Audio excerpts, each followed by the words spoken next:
It takes more than a single orbit to call it stable. It's natural to think so. A planet circles, time passes, and everything seems to repeat with the precision of a cosmic clock. And then you discover that the clock is losing seconds. And those seconds, lined up over years, become a cry. The reassuring idea is simple. In space there is nothing, so there is no friction, and therefore no loss. But that emptiness isn't truly empty. And more importantly, even without friction, there are subtle ways in which a system dissipates energy. An orbit is not a promise. It is a balance. And every balance carries a hidden cost. When a planet orbits a star, it isn't just falling and missing its target thanks to its velocity. It is also constantly exchanging momentum, deforming and being deformed. Gravity is not a rigid rope. It is an elastic fabric that stretches and relaxes. If that fabric were perfectly elastic, nothing would change. Energy in, energy out, no loss. But stars and planets are not ideal spheres. They are hot fluids, plasmas, oceans of compressed gas. When you pull on them, they don't return exactly as they were. Part of the energy turns into heat, and that heat is the signature of dissipation. To dissipate means to make something irreversible. And in orbital dynamics, the irreversible is the gateway to decay. The cleanest mechanism is tidal interaction. The word brings to mind Earth's oceans, but here the ocean might be a plastic rocky mantle, or the gaseous envelope of a hot giant, or even the outer plasma of a star. A nearby planet raises a tidal bulge on the star. If everything were instantaneous, that bulge would be perfectly aligned with the planet, and nothing net would happen. But matter has inertia and viscosity. The bulge lags slightly behind, or runs slightly ahead of, the line connecting the two bodies, depending on the star's rotation and the orbital frequency. And that small asymmetry generates a torque, a gravitational lever arm that transfers energy and angular momentum. From this comes a point that often surprises people. Decay is not always a fall. Sometimes it is an escape. If the star rotates faster than the planet orbits, it can push the planet outward, like a hand accelerating a spinning top. If instead the planet orbits faster than the star rotates, then it is the planet that breaks, transferring angular momentum to the star, and its orbit shrinks. It's a trade. And like any trade with dissipation, someone pays interest. That interest is energy converted into heat within the deformed body. The result is a slow spiral, almost invisible, until it becomes measurable. And measurable it becomes precisely where nature gives us a perfect clock: transits. A planet passing in front of its star produces a periodic dip in light. If the orbit were immutable, the transits would arrive like heartbeats. But if those beats come early, even by a few milliseconds per orbit, after thousands of orbits the advance becomes seconds, then minutes. It's the difference between apparent stability and permanent stability. To the naked eye, everything looks the same. With a long calendar and precise photometry, the orbit reveals itself as something alive, something that shifts. What's fascinating is that there is no single culprit. Tides are often the dominant explanation for very close-in planets, but they are not the only one. There is mass loss. A hot giant can be heated until it swells and loses atmosphere in a planetary wind. If the mass changes, the constants of the problem change. In some cases the orbit expands, in others it becomes more eccentric or unstable. There is magnetic interaction between star and planet, capable of generating currents and dissipation, especially if the planet is embedded in the stellar corona like a probe inside a storm. There is even the presence of other planets, which through resonances and secular perturbations can maintain a residual eccentricity. And even a small eccentricity feeds internal tides within the planet, turning orbital energy into planetary heat. like an engine that never quite shuts off. At this point, a quiet expectation begins to crack. If a planet has found its orbit, why should it lose it? Because an orbit is not an object. It is a balance. And that balance can be slowly altered by the real physics of materials. The real question becomes more unsettling: how slowly? So slowly as to be irrelevant, or fast enough to leave a trace within the lifespan of a civilization, or even within a single archive of observations? Here a crucial detail enters. The tidal dissipation factor is not a universal constant. It depends on the internal structure of the star, its age, the depth of its convective zone, the way internal waves absorb energy. It depends on the planet's structure, its core, its viscosity, the presence of layers that slide over one another. In other words, two systems that look similar can evolve in opposite ways. And when we observe a hint of decay in an exoplanetary system, we are not just measuring a destiny. We are probing the interiors of stars and planets we will never be able to touch. This is where the phrase, orbital stability is not permanent stability, stops being a slogan and becomes a narrative weapon. Because orbital stability is often a snapshot.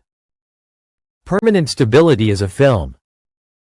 And the film almost always contains a drift that the photograph cannot show. And so the film continues, and becomes even more unsettling when viewed through the lens of probability. We see a system today in a certain configuration. But that system has had a past and will have a future. If a planet is decaying relatively quickly, the time during which we can observe it in that phase is short compared to the system's total lifetime. Statistically, that means we should see only a few such cases. And yet some observations suggest precisely a drift on observable timescales. It is not an automatic contradiction, but it is a warning. Either we are lucky, or the phenomenon is more common than we thought, or we are underestimating the complexity of the signals. Because measuring orbital decay is an art full of traps.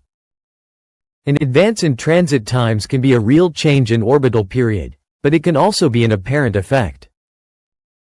Stars are not steady light bulbs. They have spots, magnetic cycles, variations in shape and brightness.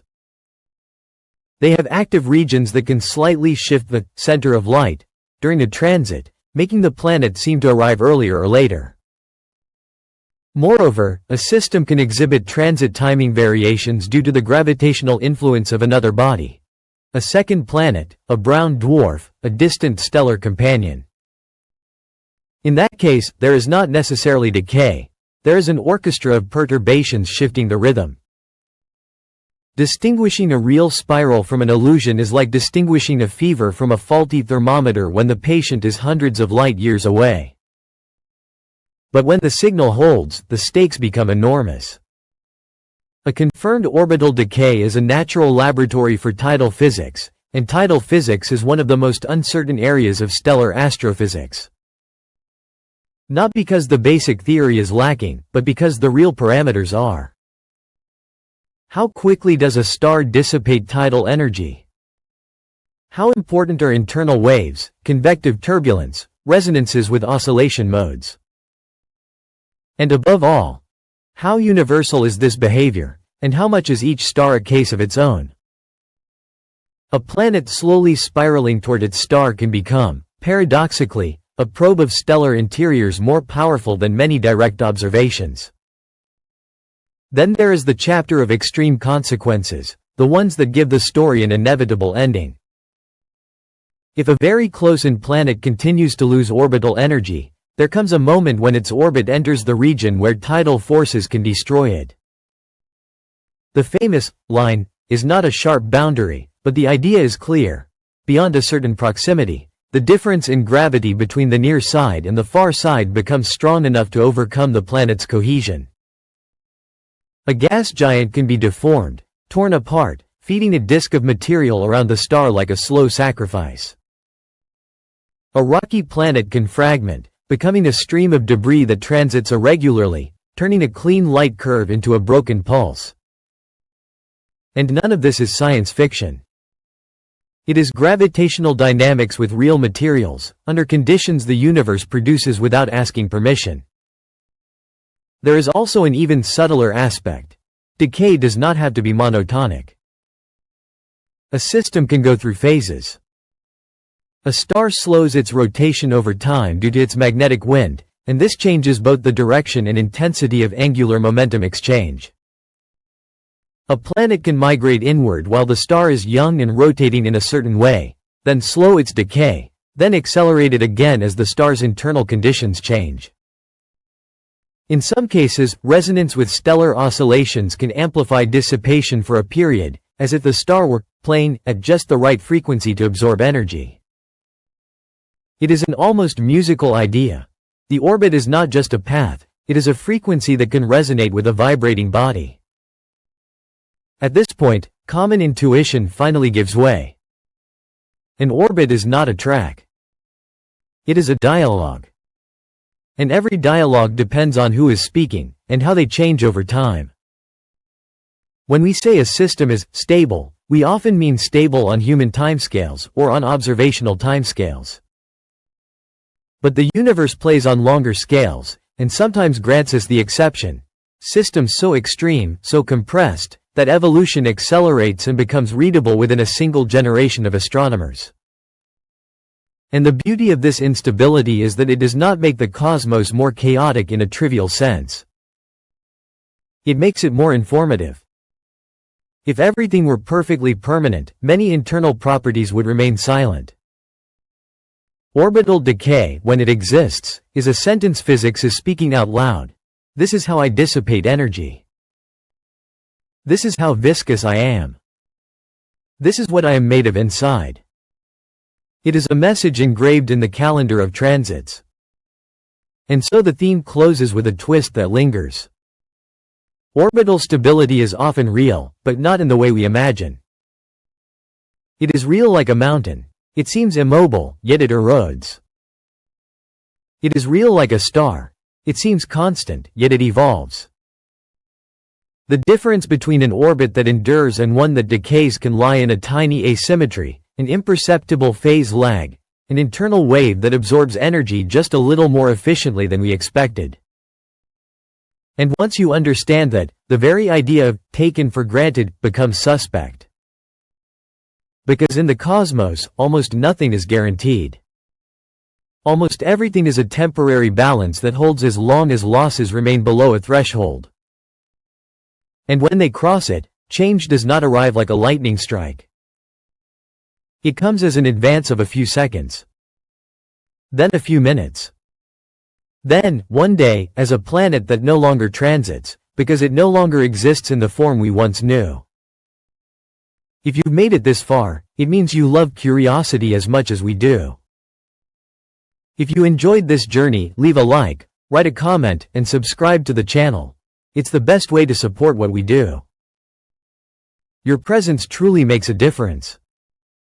Until the next exploration.